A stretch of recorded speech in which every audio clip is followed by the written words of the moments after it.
Hi everybody. In this video, I just wanted to do a whole bunch of equations and find the slope and the rise and the run and the y-intercept for all of them. So let's get right into it.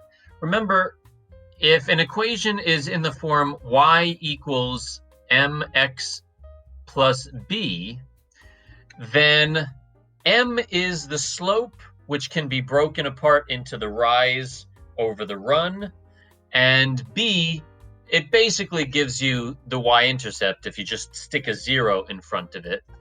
And it's important to understand also before we get started that the slope is not necessarily the first number that you see.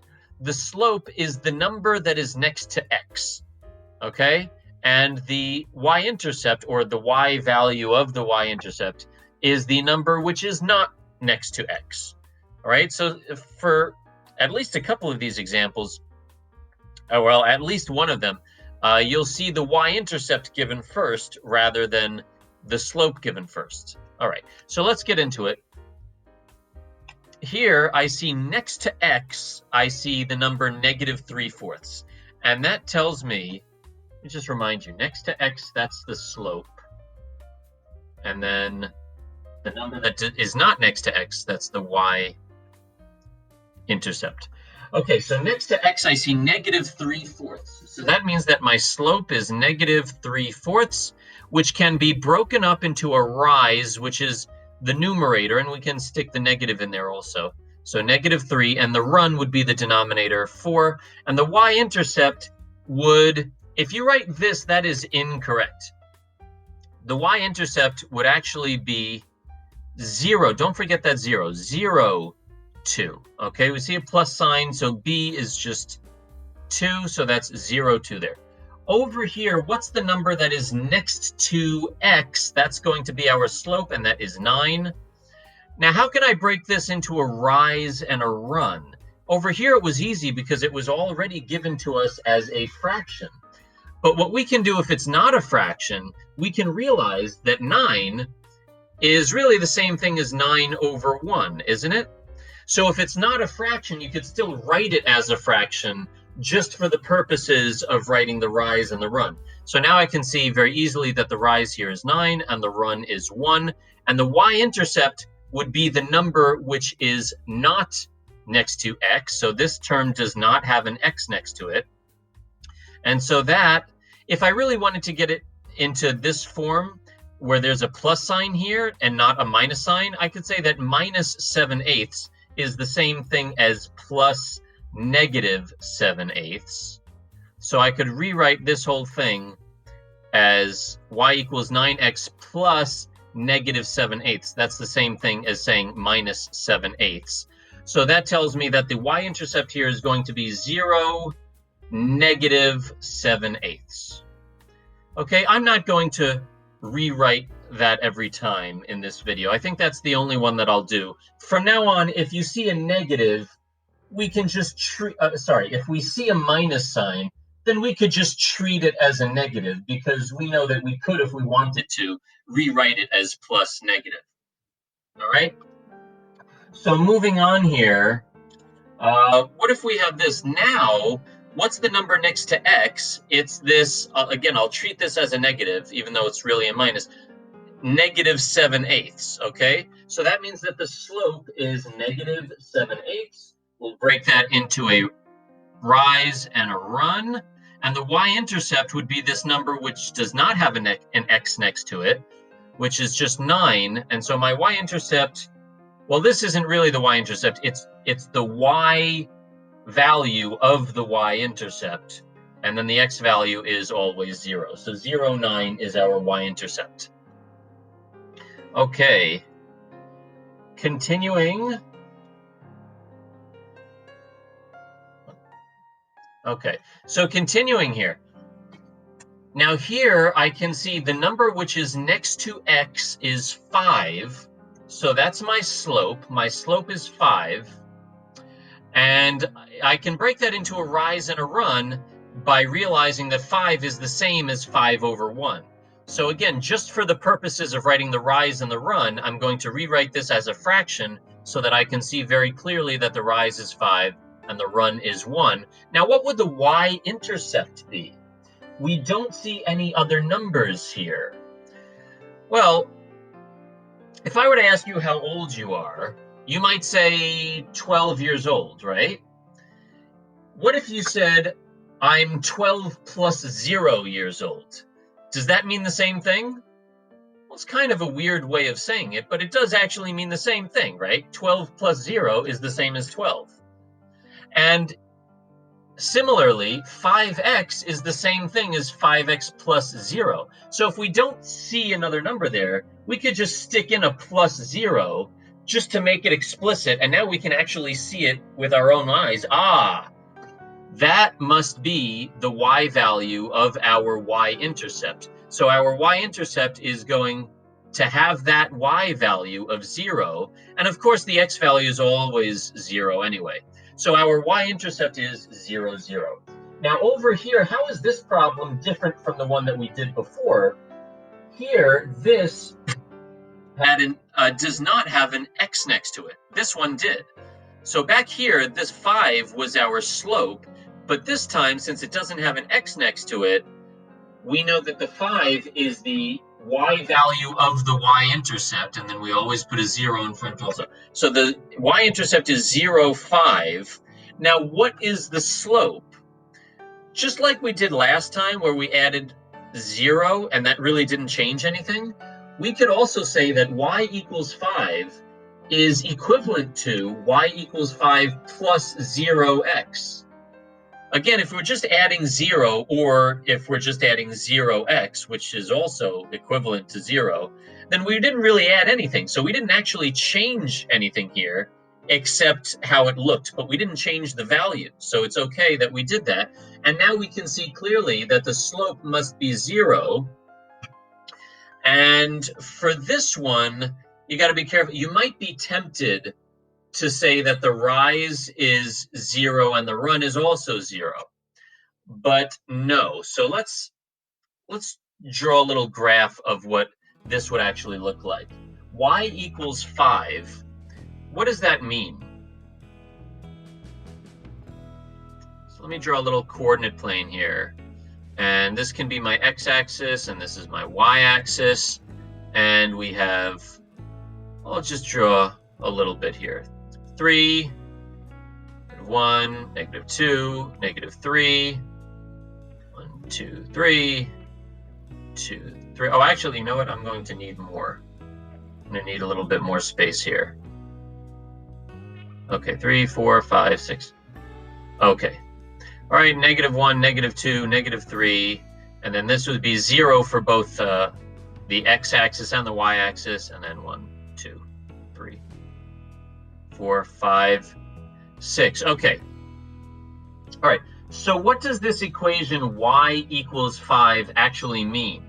I don't see an x anywhere. It's just telling me that the y value is 5.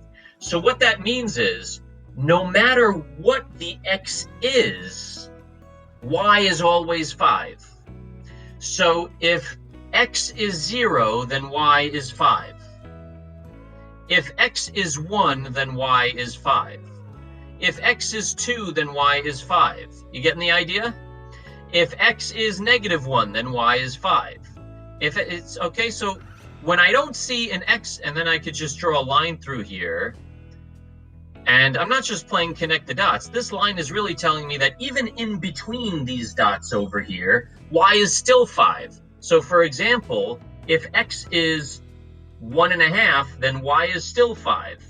If x is -2.9, then y is still 5. So the fact that I don't see an x over here is telling me that y does not depend on x like it does in all of these other equations. No matter what y is, no matter what x is, y is always 5. All right, so that tells me that. Now, how do we find the rise? Let's go back. Our problem here is we wanted to find the rise and the run, right? We can't just put 0 over 0. That wouldn't be good. Okay, remember, even though the slope is equal to the rise over the run, right? And if the slope is 0, then can we say that the rise and the run are also 0? So could we put 0 over 0? No, that wouldn't be a good thing because 0 over 0 is indeterminate. Okay, it's really not a good thing when we have 0 in the denominator. So that's why we don't want to have a run of 0. Okay, dividing by 0 gets you into all kinds of trouble when you're doing math. But how do we usually, if we have a graph, how do we usually come up with the rise and the run? Well, we take any 2 points. So let me just take this point and this point over here, and we say, what's the vertical distance between these 2 points? The vertical distance would actually be, there is no distance vertically between them. They're on the same, they're right next to each other horizontally, right? So there's no vertical difference between them. So it is correct to say that the rise is 0, but we don't want to say that the run is 0 because 0 over 0, that's no good. Okay, we don't want 0 in the denominator. What's the horizontal distance between these 2 points? It's 1. Okay, I picked the points 2 and 3, so the horizontal distance between them is just 1. So I could say that the run is 1. Okay, but Mr. Friedman, what if you didn't pick those 2? What if you had picked, let's say, this dot and this dot over here? Well, the vertical distance between these 2, okay, they're still right next to each other horizontal, so there's no vertical difference between them. So still the rise is 0, but now the run, which is the horizontal distance between them, is, let's say, from here to here, we have 1, 2, 3, 4. So we could also say that the run is 4. Okay, that would also be correct. Okay, so either way, if we put 0 over 1, which is the first thing that we did, what's 0 over 1? So what's my rise divided by my run? That's 0, isn't it? That's a good thing because I know that the slope is 0. But what if I had picked these 2 points here, and that gave me a rise of 0 and a run of 4? Well, what's 0 over 4? Well, 0 divided by 4 is still 0. And that's still very good because my rise divided by my run should give me my slope, and my slope was 0. So if I do my rise divided by my run here, get away. If I get away, stop that. If I do my rise divided by my run, then that should give me my slope. So that works. My rise divided by my run, 0 divided by 4, does give me 0. So it works. In fact, any number, I could really replace this with anything. I could replace it with negative 17.6. And then if we say the rise over the run should be equal to the slope. Well, what's 0 divided by this? It's 0, right? 0 divided by anything is 0. So we could put any number that we want here for the run. And just as long as the rise is 0, we could put anything for the run. Not a good idea to put 0 for the run, but anything else, okay? All right, so moving on.